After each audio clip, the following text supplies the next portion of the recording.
Ladies and gentlemen, welcome back to the Buck Fever podcast. My name is Noah Switz, and I will be your host tonight. It is just going to be me.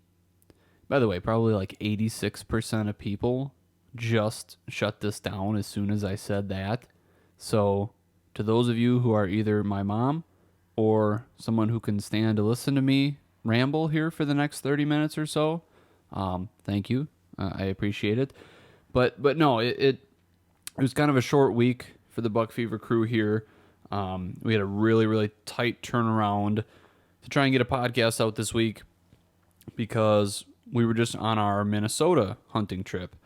And we kind of thought we'd have a little bit more content coming out of there, seeing as how all of us were going to be in the same place at the same time. And, what better time to try to make some content.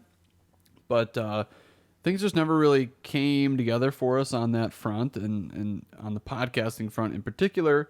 We had pretty much all day sits out there, so getting up, with 3 on the clock and getting to a spot, nobody was going to be podcasting in the morning, and then we're out in the woods all day, and by the time you get back at night, you're trying to shower and get some supper in you, and then it's kind of hard to sit down and shoot a podcast. Nobody's really in the mood for that at that point, so we didn't want to force it, and now here we are. So it's just going to be me, but we actually had talked a little bit about potentially starting a spin-off podcast from the one that we usually do, keeping the one we have, that's, the Buck Fever podcast that we do, however often it's going to be with, the Buck Fever crew, and sometimes bringing guests on and whatever. And it would sort of follow the format that we have usually gone with. But then we also had talked about doing kind of a spin-off of that would be, primarily just me doing what I'm going to do tonight. Sometimes bringing guests on, whether that's, the guys on the crew or other guests, whatever. But maybe just having a little bit different style where it's more, talk show sort of thing like this. I think the audio quality would be a little bit better, and some of the topics maybe could get a little bit more interesting. It would probably be a little bit more loose, a little bit less censored, potentially even a little bit more explicit. It'd be more comedic and more entertainment value maybe, and a little bit less, educational or informational, possibly covering, some of the hot topics in the hunting industry, the fishing industry, various, news that might be out there surrounding the industry, and just kind of getting, maybe a little bit more of a comedic take on some of these things that take place that maybe would be a little bit more interesting to listen to. So one thing you guys could do would be to leave us a comment and let us know if that's something that you would be interested in. We don't want to produce content that nobody cares about. And so if you don't want to listen to me ramble on and on about whatever, let us know, and then we won't waste our time with it. But if it's something that you might be interested in, if we came out with it and you'd at least give an episode or two a try, see if it's something you're into, let us know, because that would really help us out tremendously to try and make a decision on that. But this will be a bit of a dry run here. We are going to keep it clean tonight, but it should be a little bit of a preview as to what that new podcast format might look like. So, I want to just kind of recap the weekend that we had. Obviously, it opened on Saturday, so Friday night, getting off of work, heading over there. I know Colby and Eli. I think Colby hunted Friday before heading over there. No, Colby didn't hunt. My bad. Colby called me that day when he was on his way because he was just so jacked up and whatever. But he was kind of heading over there fairly early in the day. It was Eli who hunted that night in Wisconsin. And, obviously he didn't come away with anything that night. And then we had another guy there that you probably don't know about. His name is Mike. He's been going on that trip for a long time with Colby and Eli. It was just the first time meeting him for me and for Jake. He's a great guy. Super fun to have at camp there. So glad we got to spend the time with those guys. But, so he got there Friday night, and I think Jake and I were the last two to make it into camp. But, we roll in there, and we probably had enough stuff packed for a month, even though we had a 4-day trip. But roll into camp, and obviously we're, getting things unpacked and ready to go for the following day. And the next couple days, we're going on Onyx, trying to figure out, the spots, keying on a place, at least somewhere to start. Jake and I have never been over there hunting, and those guys have gone quite a bit. So, they kind of had a good lay of the land. They knew some spots. They had things figured out. So Jake and I sort of pre-scouted it beforehand and picked out a couple spots on the map that looked interesting, whatever, that we could kind of run by those guys and kind of see what their thoughts were. And the first spot we picked out happened to be a spot that Colby actually, I think, got a crack at one last year or 2 years ago, something like that. And it was a spot that Mike had hunted and either harvested one or maybe got a crack at one or something. So, one of those spots we had mapped out seemed to be a pretty good one. So I think that kind of became the plan then, to go there in the morning, and everybody kind of had their spots. So, we stayed up a little while hanging out and having a good time, and eventually everybody went off to bed. And, that alarm came real early that first morning. I was not ready for that at all. I think Eli had that puppy humming at like 3:30. And, he's playing some sort of jazz tune that I don't think anybody that I know ever has really listened to anything like that. But there's something about it. It just gets him going in the morning. And so, sure enough, 3:30 rolls around, and, Eli's got his saxophone going. And, he flies right up out of bed. Some of us are a little bit easier risers in the morning than others, and I'm probably the slowest riser of anybody, but Jake did a good job of elbowing me until I finally got up. And so we did it. We had some breakfast, and then made our way out there. And Jake and I, for our mobile setups, we had climbing sticks and then hang-on stands. So, and we had about 1.5 miles to walk into this spot.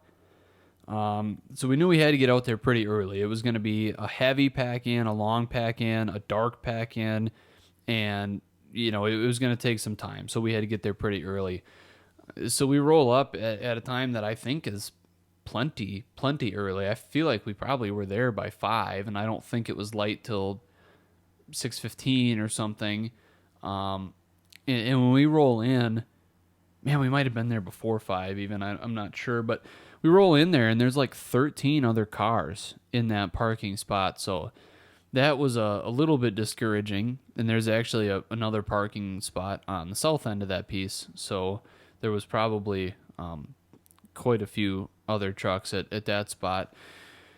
But we start our trek in, and we probably had, I don't know, I think Jake and I each had a pack that probably weighed 30, 40 pounds, plus sticks on it, and then carrying a gun and carrying our hang-on stands. And luckily it wasn't the toughest walk in, all things considered. We could go through a field for, a good portion, at least half or maybe a little bit more, probably a little bit more of the trek in there, but definitely not easy by any means, especially in a new place that we've, have no idea where we're going in the dark. And so we finally get to a spot, and it's, pitch black. We're trying to pick out a tree where we think we're on the waypoint that we had marked, and, find a spot that looks decent, a tree that looks decent, and just get it hung up and try it. And so, a lot of credit to Jake for being the one who's never afraid to climb up there and get that stuff hung up for us. He he got the sticks all up pretty quick, and then honestly, he hung up our stands pretty quick too. He's just done it so much. He's pretty good at it. Um, so we were set up in no time and good to go. Pretty much by the time it was getting light out there. And that first morning was just really, really slow. We never saw anything, heard anything, and we sat, we sat for a long time. And then we had no service. We were kind of halfway down in a valley there, so we had no service whatsoever. So we decided to climb down at one point when things were real slow and get to the top of the ridge where we thought we could get some service to, contact the other guys, see what they were seeing or if they had shot something, whatever. Just kind of make contact. And so we did, and we went for a little walk, ended up kicking up a deer. I think it was probably a doe. I think Jake just kind of saw her tail, and I just saw the brush moving, whatever. It was really nothing, noteworthy on that front. And then we decided to go and sit back down for another couple hours, and I think that's when we got a real good nap in. But still just super quiet, nothing moving. We saw a couple other hunters that first morning there, like 2 or 3 different guys. So finally we just decided to pack up and get out of there. And, the main thing behind that was we knew we couldn't hunt there the next day. Like, things were not good. We weren't seeing them. We had to go and find a different spot. We couldn't just get lazy and decide to hunt there again because we knew it now and it was easier now. And, we could potentially even leave stuff up, and then just get back in there.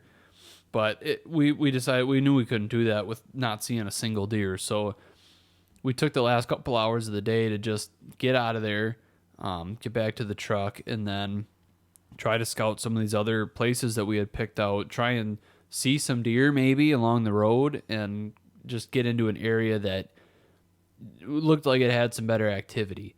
So we do that, and there was just an overwhelming amount of vehicles at every single spot, but it's opening day gun season on public land and in a really good area that's known for having big bucks. So, I mean, it makes sense.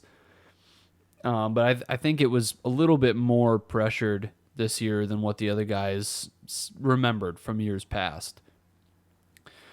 So we were driving around, and eventually, right kind of close to dark, I mean, we put on, I don't know what Jake said, 70, 80 miles, something like that. And right around dark, we saw a pretty nice buck, probably a 2.5, maybe a 3.5, but a nice one that each of us was totally willing to shoot if we saw him. And we saw him maybe 100 yards away from public, chasing a couple does across the road. So we figured, you know what, that's the best sign of life that we've seen. I think we're going to give that spot a try in the morning. And so we did. That was our plan, and we wanted to get in there and kind of pack in a little bit lighter, sit for an hour or two as the sun comes up, and then once we kind of get a lay of the land, figure it out a little bit, maybe see something, maybe not, then we'll go in there and, we'll figure out exactly where we want to hang the stand. But just for the morning, let's just get in there and just see what happens. So, fast forward now, it's the following morning. We get in there, we get to a good spot, and, once again, we kind of went the mobile scouting aspect of it all. We kind of figured out where things were looking good on the map, looking at different elevation changes and, pinch points and funnels and things like that. Just trying to get a decent lay for the land mobily before you even get in there. And then we got in there and things were a little bit thicker on the ground than we maybe anticipated, but we got into a good spot. And we set up. We were in there pretty early. And probably around 6:30, I want to say, We're sitting there and we both hear a noise. Now, if you've hunted long enough, you know that there's going to be squirrels in the woods that are going to fool you. They're going to make you think that, they're a deer or something bigger. And then you end up seeing them and they're just a squirrel.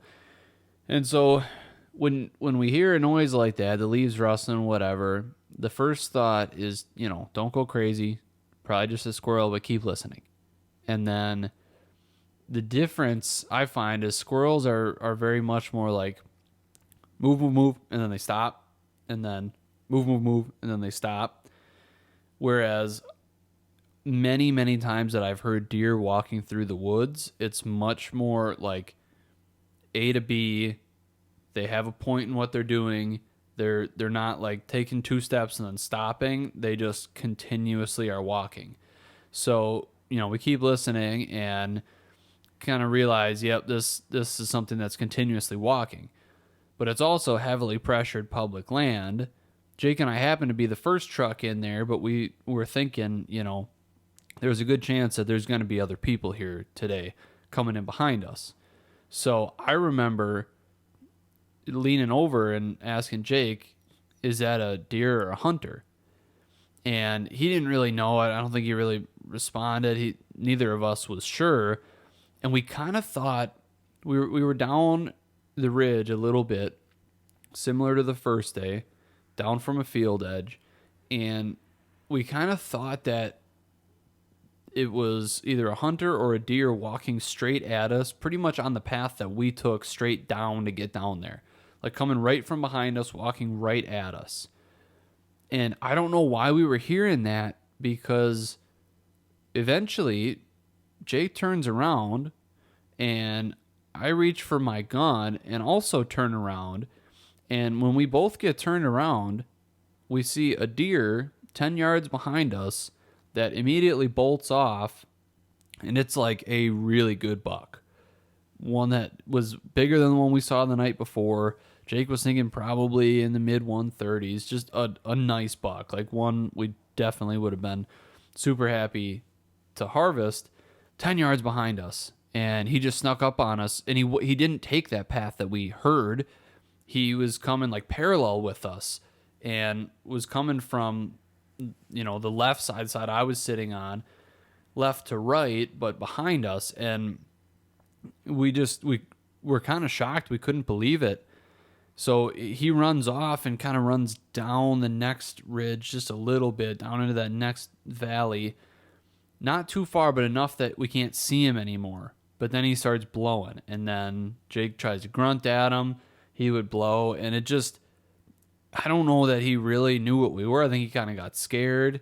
Then we started grunting at him. I think he knew for sure we weren't a buck, so he was probably just confused, and it just didn't happen. He ended up working off, and we're thinking like, man, this is good. We saw one. We're both a little bit bummed, obviously, that we weren't set up properly to get a shot at him, because by this time it was daylight. We could have, running through the scenarios in our minds of, what could we have done differently? What should we have done? Could we have done this or that or the other? But I mean, we both decided like there was nothing we could do. Yeah, we could have set up 20 yards back further and he would have walked 10 yards in front of us instead of 10 yards behind us. But, we did the best that we could do. And we really couldn't fault ourselves for that. I don't think we did anything wrong, but now we have a decision to make, right? Do we keep hunting in that spot? Do we go hang some stands? Do we try and spot and stalk? Do we try to walk towards him and see if we can get eyes on him? Maybe he just didn't go that far and bed it down. Just trying to come up with something. We do kind of head his direction, see if we can get eyes on him again. We couldn't. So we went and sat back down, and then we did similar to what we did the day before, going and walking the piece a little bit, trying to get a better, understanding of how it lays out and everything in the daylight. And we didn't kick anything up there at all either. But we kind of knew that, the night before was our first afternoon, our first evening in Minnesota, and we weren't in a tree that evening. And so, we knew we couldn't go 2 days in a row of just hunting the morning and then not hunting at all in the afternoon. And so we had seen that other one that we would shoot, that 2.5 the night before, and then we saw that really nice one, probably a 3.5 that morning, all in that area. So we're thinking, man, this is the best that we've got here. We got to try and make something work. So we ended up getting out of there at a certain point, and we did a similar thing, drive around, try and keep scouting. That way, if we have a bad night, we might have eyes on a new piece. So we kind of, work things out like that. Then we get back there about midday, and when we roll in, one of the trucks that was there that came in after we were there in the morning, big group of guys that were dragging out a spike buck. So somebody had some success there, and I think there was like 6 or 7 guys that were all there dragging him out and whatever. But once they got him back to the truck, they took off. So we had the spot to ourselves again. And we took a little bit of a nap in the truck, which was much needed. We got our butts kicked big time the day before with all of our packing in and everything. And so we took a little bit of a nap and then got up, and we had some wind come rolling through, so now that was ripping pretty good. It said it was going to rain on us, but it never did, thankfully. But we got out there and found a tree, got everything set up again, and this was our first evening sit in Minnesota. Should have been kind of prime time. Things were good, and we threw up another dud. We just didn't see anything. And so, we were a little bit discouraged, back out of there, get back to camp, and, talking with everybody. And a lot of these guys were having similar experiences. I mean, they would maybe see a buck or two, maybe a little bit too little, maybe still at dark. I know Mike had like 130 plus incher within 5-10 yards of him, but it was an hour before dark, and he's just on his walk in, and next thing he knows, he's got a buck that's kind of charging at him a little bit, stomping at him, making circles around him. And so Mike's got him in his headlight at 5-10 yards and whatever, but it's a full hour before daylight, so there's nothing he can do about it. And he maybe saw another deer or two, whatever, over those next couple days. And same thing with Colby and Eli. They would see a buck and be like, I don't know, it's kind of small. Should I shoot him? Should I wait? And they all ended up waiting. They would see, maybe a doe or a fawn here and there. The general consensus was that things were pretty slow for everybody at camp. So that made us feel a little bit better anyways. We weren't doing anything necessarily wrong. Just a tough one out there. And so the following day, we decided to try a new spot yet again. And this was kind of on not a bluff. It wasn't, anything like that, but just a kind of a hillside that we could get up on and overlook a marsh. And so Jake and I got up and we did that in the morning, and that didn't really amount to much of anything. So then we start driving it a little bit because we're thinking there's got to be some deer bedded down in here. We just aren't seeing them getting up and moving, whatever. So we end up doing a little bit of a drive, and we're probably an hour and a half into that drive when we finally kick up a doe. Maybe it was a fawn. I mean, it was, not the biggest deer ever. Definitely antlerless though, and kicked it up and couldn't get a shot at it. Pushed it again, couldn't get a shot at it. And finally, it ran off far enough, that it was totally out of sight. And about at the same time that it did that, I look over to my left on that same hill that we were sitting on, but probably 200 yards from where we were sitting. There's a buck kind of running up that hill, and he runs all the way up to the top. And that hill was separated, half of it was public, half of it was private.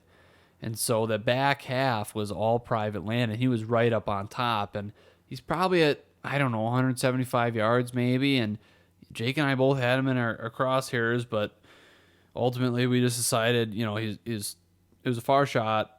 There could have been some branches in the way. He's right on the top of this ridge, so if we miss or if the bullet goes all the way through him, we don't know where that bullet's going to go on the other side. It was close to the road. It was super, super close to private. It just wasn't, it wasn't something we could take. And so it was another one of those things when it was all said and done. And this wasn't a giant buck by any means, but when it was all said and done, Jake and I, we're going over it and, what could we have done differently? Should we have shot? And once again, we both decided that we had made the right decision there. We shouldn't have shot at him, and we didn't. So, but we saw a couple deer, and so it was a similar thing. Then we actually went back to camp because Eli had to leave. So, we went and said goodbye to him as he got packed up and everything, and tried to regroup and figure out where everybody was going to go for the night. And this was Monday, and it was pretty warm that day. It was into like the mid 60s.